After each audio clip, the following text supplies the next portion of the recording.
జోహార్ comrade Sitaram Yechury.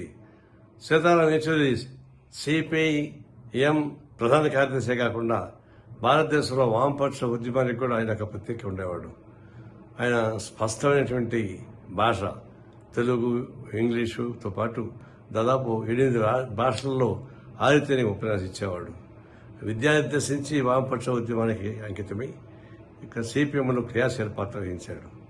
సిపిఎంలో ఉన్నటువంటి అనేక సైద్ధాంతిక పద్ధతుల్లో ఆయన నిష్ణాతుడు. యూపీఏ ప్రభుత్వం 1లో ఆయన ఒక సిద్ధాంతాన్ని, తన ప్రణాళికని తయారు చేసినటువంటి వ్యక్తి ఆయన. అంతేవల్ల అంతర్జాతీయ స్థాయిలో, జాతీయ స్థాయిలో కూడా వామపక్ష ఉద్యమానికి ఆయన పెరగలిగినవాడు.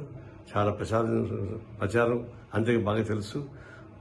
జాతీయ స్థాయిలో, అంతర్జాతీయ స్థాయిలో సమావేశాల్లో కూడా నేను ఆయనతో కలిసి పాల్గొనడం జరిగింది. ఒక సోవియట్ యూనియన్లో, వియత్నాంలో వాటిలో కూడా.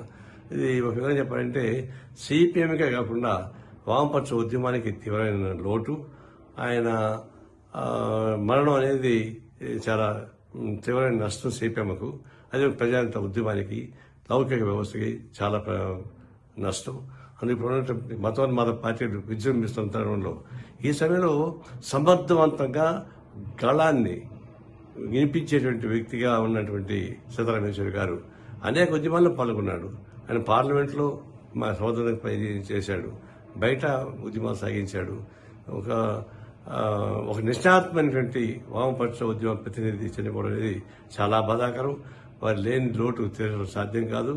వారి మరణం పట్ల భారత కమ్యూనిస్ట్ పార్టీ తరఫున ప్రగాఢ సంతాపం తెలియజేస్తున్నాను.